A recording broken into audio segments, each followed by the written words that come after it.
ನಮಸ್ತೆ ನನ್ನ ಮುದ್ದು ಕುಟುಂಬದವರೇ, ರಚೆ ಕುಕಿಂಗ್ ಚಾನಲ್ಗೆ ಎಲ್ರಿಗೂ ಕೂಡ ಸ್ವಾಗತ. ನಾನು ನಿಮ್ಮ ಚೈತ್ರ ಮಾತಾಡ್ತಾ ಇದ್ದೀನಿ. ಇವತ್ತು ಸಂಡೇ ಸ್ಪೆಷಲ್ ಆಗಿ ಎಗ್ ಬಿರಿಯಾನಿನ ಮಾಡ್ಕೊಂಡಿದ್ವಿ. ಅದನ್ನು ನಿಮ್ಮ ಜೊತೆಲಿ ಶೇರ್ ಮಾಡ್ಕೊಳ್ತಾ ಇದ್ದೀವಿ. ನೋಡ್ತಾ ಇರ್ಬೋದು ಎಷ್ಟು ಚೆನ್ನಾಗಿದೆ. ನೋಡೋದಕ್ಕೆ ಎಷ್ಟು ಚೆನ್ನಾಗಿದೆಯೋ ಮಾಡೋದಕ್ಕೂ ಸಹಿತ ಅಷ್ಟೇ ಸಿಂಪಲ್. ಇದನ್ನು ಮಾಡೋದಕ್ಕೆ ಯಾವುದೇ ಒಂದು ಮಸಾಲೆನ ರುಬ್ಬಬೇಕಾಗಿಲ್ಲ. ಇನ್ಸ್ಟಂಟಾಗಿ ನೀವು 15 ನಿಮಿಷದಲ್ಲಿ ಬಿರಿಯಾನಿನ ಮಾಡ್ಕೊಳ್ಬಹುದು. ಬ್ಯಾಚುಲರ್ಸ್ ಇದ್ರಂತೂ ಈಸಿಯಾಗಿ ಆಗೋವಂತಹ ರೆಸಿಪಿ. ಖಂಡಿತ ಸಂಡೇ ಸ್ಪೆಷಲ್ ಆಗಿ ಟ್ರೈ ಮಾಡಬಹುದು. ಅದನ್ನು ಮಾಡೋದಕ್ಕೆ ನಾನಿಲ್ಲಿ ಮೊದಲನೇದಾಗಿ ಒಂದು ಕುಕ್ಕರ್ಗೆ ಎಣ್ಣೆನ ಹಾಕೊಳ್ತಾ ಇದ್ದೀನಿ. 2 ಸ್ಪೂನ್ ಆಗೋಷ್ಟು ಎಣ್ಣೆನ ಹಾಕ್ಕೊಂಡು ದಪ್ಪದಾಗಿ ಕಟ್ ಮಾಡ್ಕೊಂಡಿರುವಂತಹ ಈರುಳ್ಳಿನ ಹಾಕೊಳ್ತಾ ಇದ್ದೀನಿ. ಇದನ್ನು ಕಂದು ಬಣ್ಣ ಬರೋವರೆಗೂ ಚೆನ್ನಾಗಿ ಬಾಡಿಸ್ಕೊಳ್ಬೇಕಾಗತ್ತೆ. ನಾನು ಮುಂಚೆನೇ ಇಲ್ಲಿ ಒಂದು 4ರಿಂದ 5 ಆಗೋಷ್ಟು ಎಗ್ಗನ್ನು ನೀಟಾಗಿ ಬೇಯಿಸ್ಕೊಂಡಿದ್ದೀನಿ. ಅದು ಬೇಯಿಸಿ ಸಿಪ್ಪೆ ಎಲ್ಲ ಎತ್ತಿಟ್ಕೊಂಡು ಇದ್ದೀನಿ. ನೀವು ಇದನ್ನು ಮಾಡೋದಕ್ಕೆ ಮುಂಚೆ ಮೊಟ್ಟೆನ ಬೇಯಿಸ್ಕೊಂಡು ಅದರದ್ದು ಸಿಪ್ಪೆ ಎಲ್ಲ ತೆಗೆದು ರೆಡಿ ಇಟ್ಕೊಳ್ಬೇಕಾಗತ್ತೆ.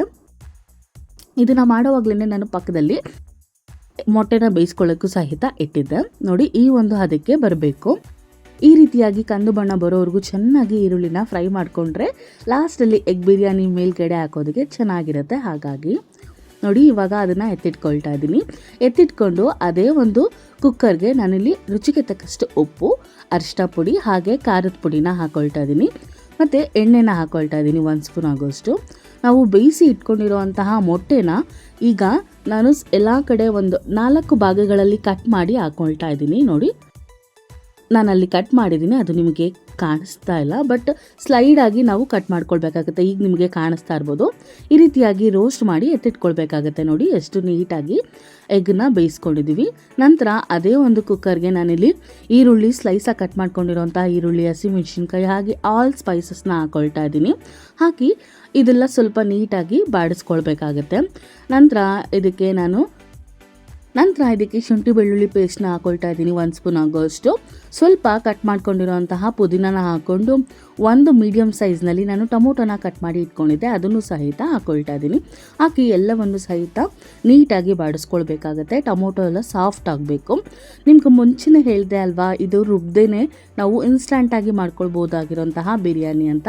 ಹಾಗಾಗಿ ಇದಕ್ಕೆ ಈಗ ಎಲ್ಲ ಒಂದು ಪುಡಿಗಳನ್ನ ಹಾಕ್ಕೊಳ್ಬೇಕಾಗತ್ತೆ.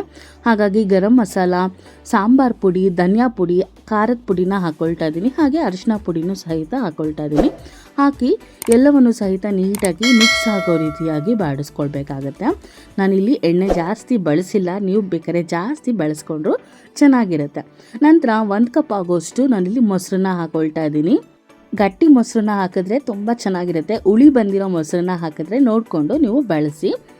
ಇಲ್ಲ ಅಂತ ಹೇಳಿದ್ರು ಸಹಿತ ಹಾಗೆ ಮಾಡ್ಕೊಳ್ಬೋದು, ಬಟ್ ಮೊಸರು ಹಾಕೋದ್ರಿಂದ ತುಂಬ ಟೇಸ್ಟಿಯಾಗಿ ಬರುತ್ತೆ ಈ ಒಂದು ಬಿರಿಯಾನಿ.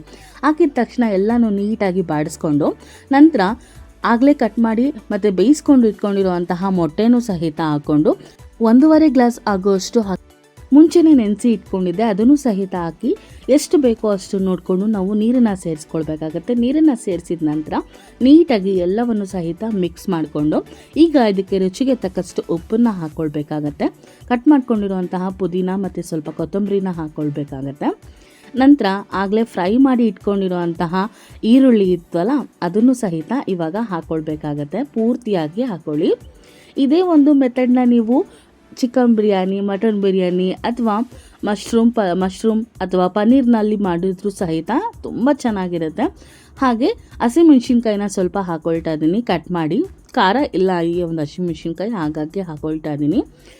ಎಲ್ಲವನ್ನು ಹಾಕಿ ಲಿಡ್ನ ಕ್ಲೋಸ್ ಮಾಡ್ದೇ ಒಂದು 5 ನಿಮಿಷಗಳ ಕಾಲ ಅದನ್ನು ಹಾಗೆ ಬಿಟ್ಟು ನಂತರ ನಾವು ಅದನ್ನು ಲಿಡ್ನ ಕ್ಲೋಸ್ ಮಾಡಿ 2 ವಿಷಿಲ್ ಕೂಗಿಸ್ಕೊಂಡ್ರೆ ತುಂಬ ಈಸಿಯಾಗಿ ಹಾಗೆ ಟೇಸ್ಟಿಯಾಗಿ ಎಗ್ ಬಿರಿಯಾನಿ ರೆಡಿಯಾಗೋಗುತ್ತೆ.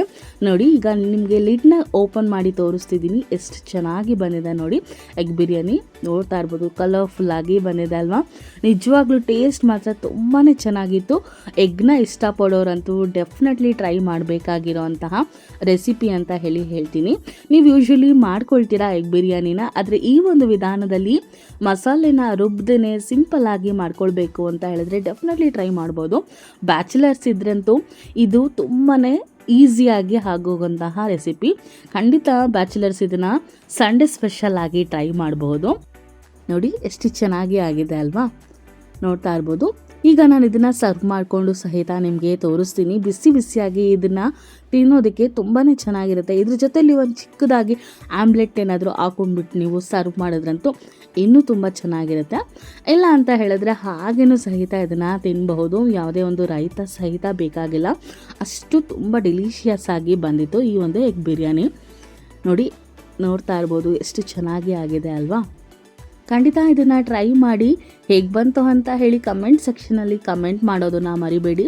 ನಮ್ಮ ಚಾನಲ್ಗೆ ಯಾರು ಹೊಸದಾಗಿ ಬಂದು ಈ ಒಂದು ವಿಡಿಯೋನ ನೋಡ್ತಾ ಇದ್ದರೆ ತಪ್ಪದೆ ನಮ್ಮ ಚಾನಲ್ಗೆ ಸಬ್ಸ್ಕ್ರೈಬ್ ಆಗಿ, ಹಾಗೆ ಪಕ್ಕದಲ್ಲೇ ಕಾಣೋ ಬೆಲ್ ಐಕನ್ನ ಪ್ರೆಸ್ ಮಾಡ್ಕೊಳ್ಳಿ. ನಾವು ಮಾಡೋ ಪ್ರತಿಯೊಂದು ಅಡುಗೆದು ನೋಟಿಫಿಕೇಷನು ನಿಮಗೆ ಮೊದಲಿಗೆ ಬರುತ್ತೆ. ಈ ರೆಸಿಪಿ ನಿಮ್ಗೇನಾದರೂ ಇಷ್ಟ ಆಗಿದ್ರೆ, ಸ್ವಲ್ಪನಾದರೂ ಹೆಲ್ಪ್ಫುಲ್ ಅಂತ ಹೇಳಿ ಅನಿಸಿದ್ರೆ ಪಕ್ಕದಲ್ಲಿ QR ಕೋಡ್ನ ಸಹಿತ ಹಾಕಿದ್ದೀನಿ. ನಿಮಗೆ ಇಷ್ಟ ಆದರೆ ಕಾಫಿ ಟೀ ಥರ ಸಹಾಯನೂ ಸಹಿತ ಮಾಡ್ಬೋದು. ಇದಾಗಿತ್ತು ಇವತ್ತಿನ ಈ ವಿಡಿಯೋ.